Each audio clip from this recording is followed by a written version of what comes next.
Hey guys, Jim here. Uh, I just wanted to do a quick update video on what's going on with me. Why I haven't posted any more videos of the Star Destroyer with the base finished up and everything. Um, but I wanted to do real quick a quick video, a little bit of information. There's a lot of guys talk on YouTube when building models. They've been told that not to use a glue gun. You can use a glue gun for like gluing down your LEDs, wiring, and stuff like that. You can, as long as you use the right kind. There's different types of glue guns. On the right, I got a regular. It's a glue gun. It came in a kit. It's the small one, and then there's one that's about twice the size. Uses a very big glue sticks. Those are no-nos. Those heat up pretty hot. And your thicker plastic kits, like if you're doing something real heavy plastic or something, you can get by with it. But most of your model kits, the plastic is on the thinner side, especially some of those Revell, that Revell Star Trek, the In the Darkness kit and stuff. That plastic is so thin. The glue gun on the left, this is called a Cool Shot. I picked it up at Hobby Lobby, and it's got its own glue sticks and everything.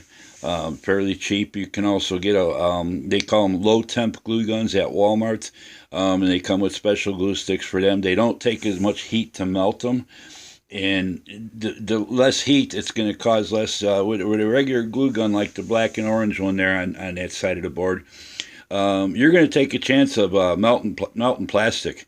Especially if you touch the tip to your model, it's going to melt a hole, either warped apart or melt it right through and everything.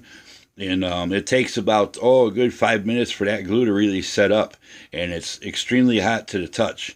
The green one, the Cool Shot one, or the low temp ones, if you pick up a different brand, this is actually a Cool Shot. It's called, but you can get them at Walmart. Low temp ones, I think they're like a pale blue color or something. If you look at the glue guns, and it'll tell you right on the package, it's a low temp glue gun. They don't heat up as bad. The glue dries quicker, so you don't have to hold stuff in place as long. It's a little bit. It's a little warm, a little bit more than warm to the touch, but it's not hot. You're not going to burn yourself, and it doesn't make quite as much a mess. So if you're building model kits and you want to use a glue gun, I use this all the time on all my kits to glue down LEDs, glue down bunches of wiring, LED tape, all that kind of stuff. I've never had a problem damaging a model. So that's the route you want to go. That's a no-go, and that's a go. I mean, if you want to use your regular glue gun, and take a chance of messing up a model, burning a hole through it, or melting some plastic or something, that's all good and well. That's up to you guys. But I prefer to play it on the safe side, and I'll use the one that runs at the lower temperatures and stuff. It's the bond is just as strong. It holds things in place. Never had any issues with the glue coming loose. And that, but hopefully that answers some questions on what type of glue gun. Can I use a glue gun? Shouldn't I use a glue gun? Hopefully this answers some questions that I see a lot of you guys posting. I just saw one recently. I was watching a video, and this guy says, I'm using a glue gun, and even though I was told not to, they don't advise it, but I'm using a glue gun to glue down my LEDs and my LED tape. It's perfectly fine as long as you use the right kind. Therefore, you won't mess up your model, and it'll still come out just as good. Nothing will pop loose on you. Hopefully this steers you guys right, and with answers that maybe other people beat around the bush and don't give you. But this is what I use for everything I build. I use it for my, like I said, my LEDs, my bundles of wire, my LED tape, and everything, and it does the trick. So, and I've never had any plastic parts melt, no matter how thin or thick they were. So that's the route that you want to go. So just a little quick update on what's been going on. I haven't made the base for my Star Destroyer yet, the Build and Play Revell one that I did the video build series on. I'm building a few more model kits. I redid my original series Battlestar Galactica, the Galactica by Mobius. I built it years ago. I didn't use fiber optics. I drilled to the side, but since some of those walls are double thickness, I decided I was going to give it a redo. Didn't have to take nothing apart. Pretty much what I did, I gave it a fresh paint job, cleaned it down, gave it a fresh paint job, and I just snipped some little short pieces of fiber optics and stuck them through all the holes. So I'll be doing a video on that one shortly, but I kind of want to do a group of videos all at once and dedicated to Battlestar Galactica, the original series, and the Battlestar Galactica 75, the reimagined series. Presently working, almost done with. I'm working on the Battlestar Galactica, their one, and I just started the other day. I start working on the Pegasus. I'm in the process now of lighting my engines and everything, and then we'll go from there. I was missing a part out of the kit, so I had to call Mobius and order a part. A lot of you guys probably heard Pegasus had bought them out. They're still going to be the same company.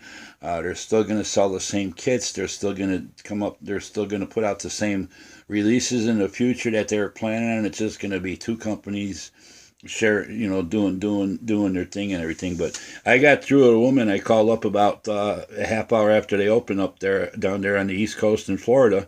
I got a hold of the woman that does their shipping of missing parts and stuff like that.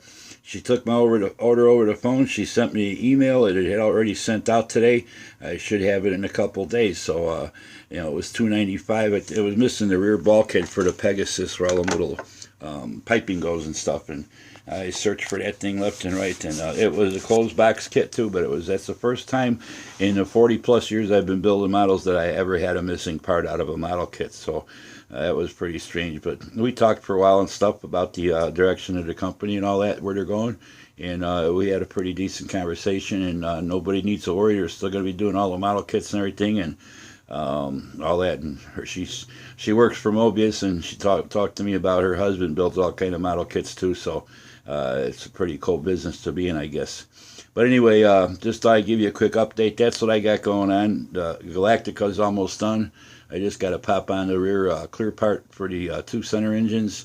Do a little more detail work on the painting, so some weathering and stuff. And the Pegasus will probably be done in another week or two. And then after that, I got 4 stands to make. One for the Star Destroyer, and one each for the Battlestar Galactica models that I'm doing. So I do wood crafts too on the side once in a while. I got all my woodworking equipment and stuff, and I figured, well, since I got some model projects going, rather than pull out all my woodworking equipment or dirty up the room with sawdust and stuff, I'll just wait till I'm done with the models and then build all 3 stands at the same time. I make all my own custom stands, whether it's got lighting in it or not. And I think a couple of them, I know for this, the Star Destroyer, I'm going to do a mirror base because there's a lot of detail underneath that I want to show off, and you can't see it if you put it on a regular base, and got to keep tipping it over and take a chance of damaging something. So I'm going to do a mirror base for that one, something pretty decent, simple but effective. And for these, thinking about these two, putting on one base like they're flying information almost.